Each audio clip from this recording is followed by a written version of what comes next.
Λοιπόν, όλα είναι έτοιμα. Ξεκινάω το φόρτωμα. Δυστυχώς ούτε αυτό το επεισόδιο θα είναι ένα γνήσιο επεισόδιο Cab Stories, γιατί στοιχείο τις επόμενες μέρες θα έχω και παρέα. Οπότε 2 άτομα σε ένα μονόσελο παπί. Άντε πες, εγώ είμαι πολύ τρελός. Τώρα το κορίτσι γιατί να τρώει τέτοια ταλαιπωρία. Οπότε ξεκινάμε. Όσα χρόνια και να περάσουν, αυτή η αίσθηση που έχεις όταν κατεβαίνεις προς το λιμάνι δεν αλλάζει με τίποτα.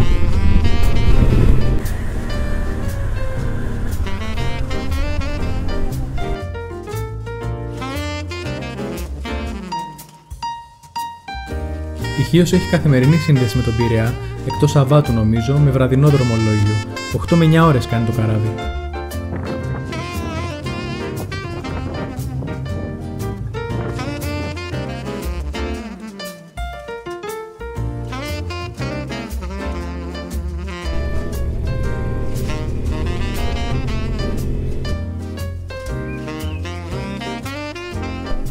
Ξημέρωσε. Πάμε να ξεμητήσουμε. Λοιπόν, το πρώτο μέρος που θα σταματήσω θα είναι το Μουσείο Μαστίχας, που το καλοκαίρι ήταν κλειστό την τελευταία μέρα που ήθελα να το δω. Για μια οκα μαστίχη βρε μικρούλα μου, τα νιάτα σου να φας. Στο μουσείο μπορείτε να δείτε τον τρόπο παραγωγής της μαστίχας και μηχανήματα από το εργοστάσιο της Έλμα.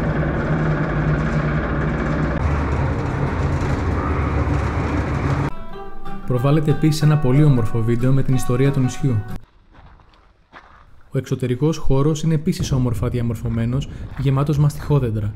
Το μουσείο το έχει φτιάξει Τράπεζα Πειραιώς και είναι στενάχωρο που το κράτος δεν δημιουργεί τέτοιους όμορφους χώρους. Στη συνέχεια της μέρας περιπλανήθηκα χωρίς κανένα πρόγραμμα.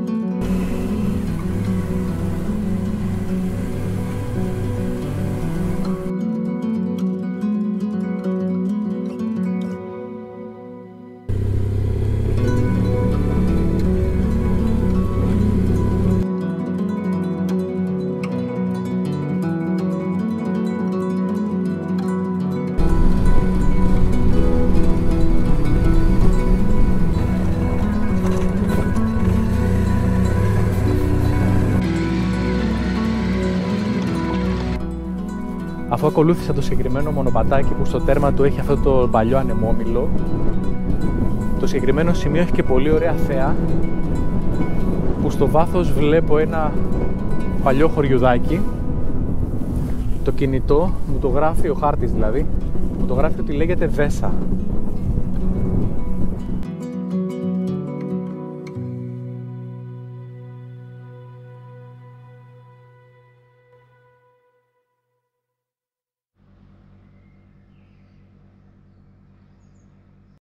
Καλημέρα από Χίο, Μεγάλη Πέμπτη. Πολύ ήλιος σήμερα. Αύριο είδε ότι χαλάει ο καιρός. Τι πρωτότυπο Μεγάλη Παρασκευή να μην έχει καλό καιρό.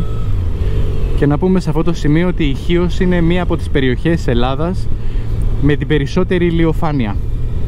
Δηλαδή ανάλογα με την περιοχή του χρόνου, ανάλογα με τη χρονιά και όλες αυτές τις διαφορετικές μετρήσεις που έχουν γίνει εν πάση περιπτώσει, πάντα βρίσκεται στην πρώτη πεντάδα όσον αφορά τις ώρες ηλιοφάνειας.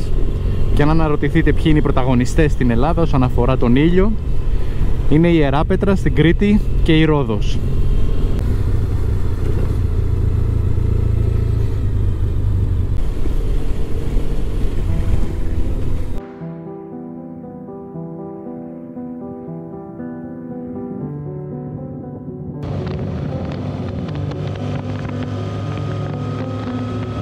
όταν ξεκινάς τη μέρα σου με έναν φανταστικό ήλιο, όταν όλα τα δελτία λένε ότι όλη την ημέρα θα έχει ηλιοφάνεια και καθώς ανεβαίνεις στα βουνά εμφανίζονται μαύρα σύννεφα, αρχίζει να βρέχει και δεν έχεις αδιάβροχα. Βρίσκεις ένα κυπαρίσι και κάθεσαι από κάτω.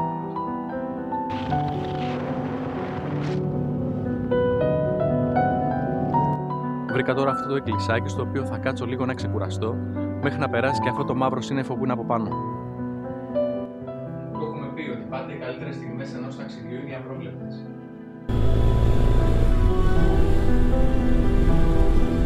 Δρόμος μη προσβάσιμος, η διέλευση γίνεται μόνο με τα πόδια. Καλά, εντάξει.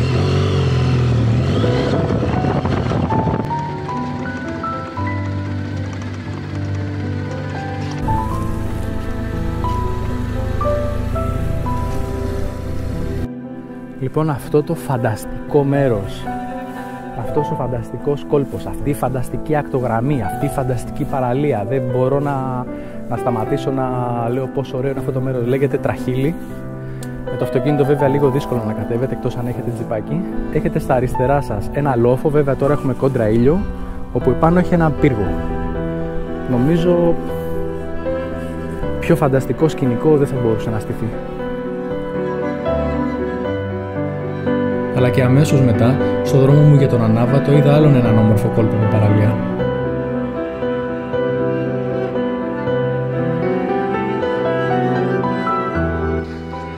Να είμαστε πάλι στον Ανάβατο.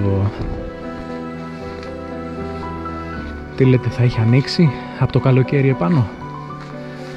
Ή θα φτάσω επάνω και θα βρω πάλι την πόρτα της σιδερένια? Τι στοιχηματάκι να βάλουμε? Εγώ στοιχηματίζω ότι ακόμα κλειστά θα είναι. Τι λέγαμε?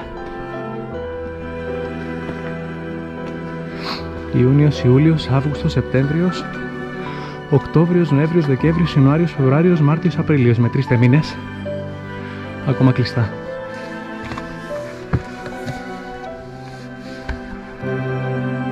Αυτή τη φορά τουλάχιστον είχα και τον drone μαζί και μπορούσα να δω το πάνω τμήμα του οικισμού από ψηλά.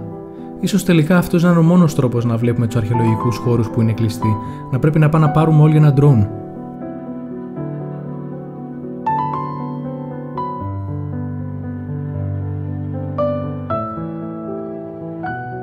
Το απόγευμα θα έκλεινε με ηλιοβασίλεμα από το χωριό Αυγόνημα, δίπλα στον Ανάβατο.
Αυτή η εκκλησία λέγεται Παναγία Κρίνα και όπως μπορείτε να καταλάβετε είναι πολύ παλιά. Ακριβώς δεν ξέρουμε χρονολογία κατασκευής, αλλά χοντρικά είναι περίπου 1000 ετών.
σε βρω. Πού να σε βρω, πες μου πού να σε βρω. Βλέπω ένα όνειρο ότι κάθε δέντρο του φορούσε ένα σακάκι δικό του. Τότε κατάλαβα.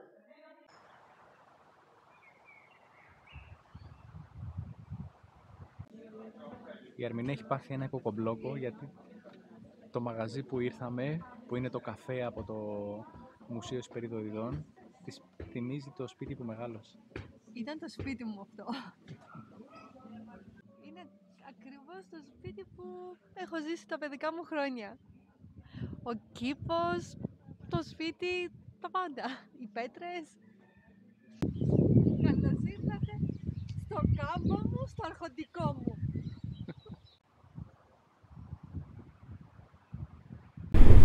Ήμασταν σκεπτικοί όσον αφορά το που πρέπει να πάμε για Ανάσταση. Εμείς θα θέλαμε οπωσδήποτε να δούμε βέβαια το Ρουκετοπόλεμο, αλλά ακούστηκαν κάποιες απόψεις φέτος ότι ίσως τελικά δεν γίνει, επειδή κυνήγησε η αστυνομία αρκετά όλους αυτούς που φτιάχνουν τις ρουκέτες και είπαν ότι δεν θα ρίξουνε. Τελικά εμείς πιστεύουμε ότι θα τηρηθεί το έθιμο, οπότε πάμε σε κάποιο σημείο όπου να δούμε το όλο σκηνικό από μια όμορφη περιοχή αν γίνεται, και ελπίζουμε να τηρηθεί.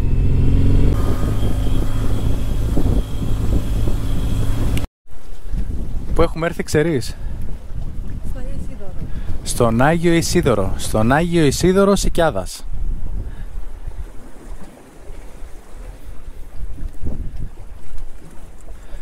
Κάναμε μια βόλτα βορειότερα από το λιμάνι της Χίου, να περάσει λίγη ώρα για να πάμε στην Ανάσταση. Και μου άρεσε περισσότερο που το κομμάτι εδώ πέρα είναι πιο άγριο, πιο βραχώδες. Θα γράψουμε Ρουκετοπόλεμο. Θα γράψουμε. Γιατί το θέμα είναι ότι η κάμερα δεν πιάνει τίποτα. Πρέπει να σηκώσω το drone και να πάει αρκετά κοντά. Με το που σηκώνω το drone μου βγάζει warning, δυνατή άνεμη και τέτοια. Έχει γεμίσει μαύρα σύννεφα από πάνω. Λοιπόν, πρέπει να είμαστε πολύ τυχεροί γιατί πλάνα δεν θα γράψουμε. Είμαστε πολύ τυχεροί. Σε 2 ώρες θα έχουν εξαφανιστεί και τα σύννεφα και ο αέρας. Θα γράψουμε.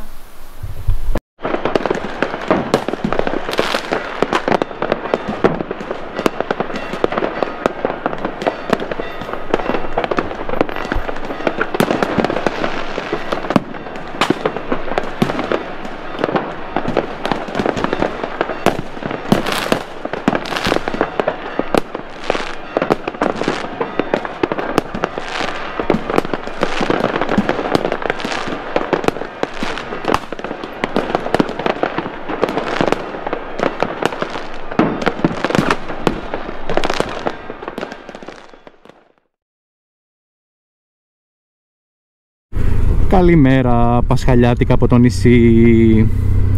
Αποφασίσαμε να συνεχίσουμε την εξερεύνηση σε αυτό το κομμάτι που μας άρεσε χτες. Δηλαδή θα πάμε προς Δασκαλόπετρα και θα ανηφορήσουμε προς τα πάνω. Και ελπίζω να βρούμε και κάποιο μαγαζάκι να κάτσουμε να φάμε. Να μην γυρίσουμε Πασχαλιάτικα και τρώμε μπάρες δημητριακών και μπανάνες στο δωμάτιο. Για πάμε να δούμε.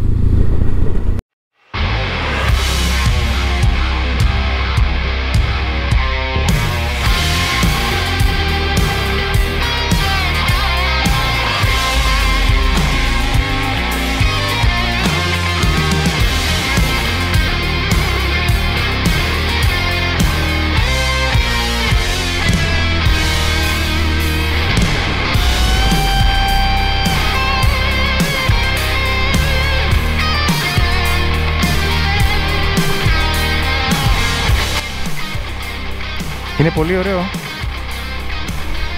Τι εννοείς είναι τέλειο? Καλά φοράς μπουφάν για τα χιόνια, μου λες ότι έχεις πεθάνει από το κρύο που έχει 18 βαθμούς και μου λες ότι είναι ζεστό το νερό.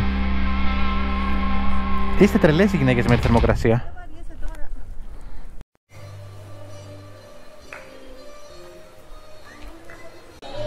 Το Πάσχα μας βρήκε στα Καρδάμιλα, σε ένα μαγαζί που λέγεται Γεραγίδες. Χρόνια πολλά. Χρόνια πολλά. Και αφού φάγαμε και ήπιαμε και ακούσαμε και ωραία πειράγματα στην πλατεία, όπου ένας θέλει να κάνει νύφη την κόρη του άλλου, αλλά ο άλλος δεν του δίνει καμία εγγύηση γιατί η κόρη του είναι γλωσσού και θέλει να έχει πάντα τον τελευταίο λόγο. Και γέλια και πειράγματα, σιγά σιγά ο καθένας πήγε σπίτι του και εμείς πήραμε το δρόμο του γυρισμού.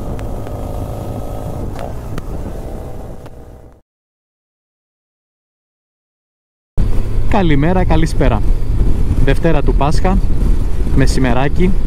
Το πρωί ήταν πολύ μουντός ο καιρός, έριξε και μια βροχούλα. Τώρα έχει καθαρίσει τελείως. Πάμε σε μια παραλία που μου έχουν πει ότι είναι πολύ ωραία και δεν έχω πάει ποτέ, την Αγία Δύναμη. Και από εκεί και πέρα δεν έχουμε κάποιο πρόγραμμα, θα βολτάρουμε γενικά όπου μας βγάλει.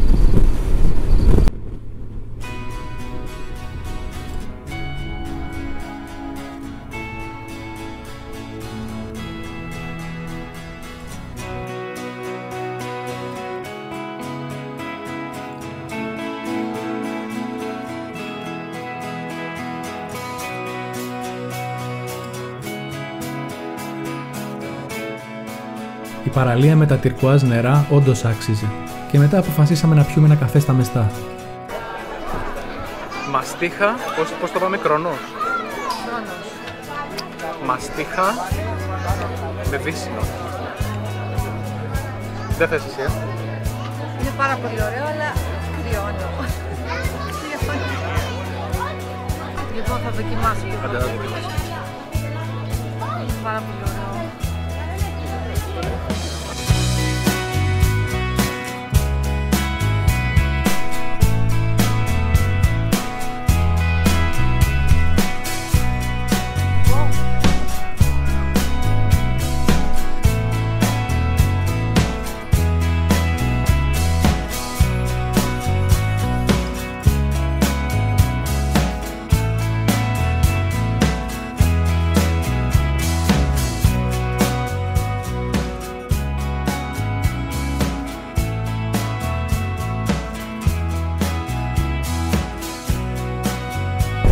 Παιδάκια, από την τελευταία μέρα στοιχείο σας χαιρετάμε. Και πριν κλείσουμε θα ήθελα να κάνω δύο ερωτήσεις στους ανθρώπους που μας κυβερνάνε, στους ανθρώπους που θα ζητήσουν την ψήφο μας μεθαύριο, στον κύριο Τσίπρα, στον κύριο Μητσοτάκη, στον κύριο Ανδρουλάκη, εν πάση περιπτώσει στα μεγάλα κόμματα. Μέσα σας υπάρχει μια στάλα αγάπης για αυτή τη χώρα? Δηλαδή πέρα από το προσωπικό σας συμφέρον, πέρα ενδεχομένως από το συμφέρον κάποιων ανθρώπων που μάλλον εξυπηρετείτε στο εσωτερικό και στο εξωτερικό, υπάρχει μέσα σας μια στάλα αγάπης για αυτή τη χώρα και για τους ανθρώπους που μένουν σε αυτή τη χώρα? Γιατί το λέω έτσι? Το λέω γιατί αυτές τις μέρες στοιχείο, καθώς γύρναγα, υπήρχαν μέρη όπου δεν υπήρχε σήμα κινητής τηλεφωνίας και συνδεόμουν με σήματα από την Τουρκία. Το λέω γιατί είδα πορτοκάλια, νεράτζια πεταμένα κάτω στον κάμπο, ανθρώπους να μου λένε ότι εντάξει, πετιέται η παραγωγή, δεν εκμεταλλεύεται έτσι όπως θα έπρεπε, μπλα μπλα μπλα κτλ. Και αυτό δεν ισχύει βέβαια στοιχείο, έτσι ισχύει σε όλη την Ελλάδα. Οι αγρότες είναι παρατημένοι στο έλεος τους, καμία φροντίδα, σε μια χώρα η οποία έχει τη μεγαλύτερη βιοποικιλότητα από όλη την Ευρώπη, και αυτά δεν είναι δικιά μου λόγια, είναι γεγονότα, που θα έπρεπε να είναι συγκριτικό πλεονέκτημα, τίποτα, αφημένα όλα στην τύχη τους. Το λέω γιατί επίσης οι αρχαιολογικοί χώροι είναι αφημένοι στην τύχη τους. Εδώ πέρα ήρθα πάλι στον Ανάβατο μετά από ένα χρόνο, κλειστά, πόρτα, λουκέτο, εκτελούνται έργα. Λέει τώρα τι έργα? Εκεί, παρατημένα όλα. Και σε όλα τα νησιά, δηλαδή μουσεία κλειστά, παντού κλειστά. Κάποιες μέρες, κάποιες ώρες εβδομάδας μπορεί να υπάρχει κάποιος φύλακας να μπεις να δεις κάτι, αλλά γενικά παρατημένα. Πού? Στην Ελλάδα. Έτσι, δηλαδή με ιστορία ενδεχομένως την πιο πλούσια ιστορία από όλες τις χώρες όλου του πλανήτη. Παρατημένα όλα στο έλεος του Θεού. Εκτός από το προσωπικό σας συμφέρον, εκτός από τις προσωπικές σας φιλοδοξίες, μια στάλα αγάπης για αυτή τη χώρα και για τους ανθρώπους που μένουν εδώ έχετε? Μόνο αυτό, τίποτα άλλο. Πενγκουίνι, πώς φαίνεται το κάστρο? Το κάστρο είναι ωραίο, αλλά εδώ πέρα μυρίζει, μην το τραβήξεις. Τη μυρωδιά. Τη μυρωδιά δεν την παίρνει η κάμερα. Θες να ονομάσουμε το κανάλι Μπόλεκ και Λόλεκ? Άνετα. Λοιπόν, αν θέλετε να μην χάνετε κανένα επεισόδια, κάντε εγγραφή στο κανάλι και μετά κάντε κλικ στο καμπανάκι.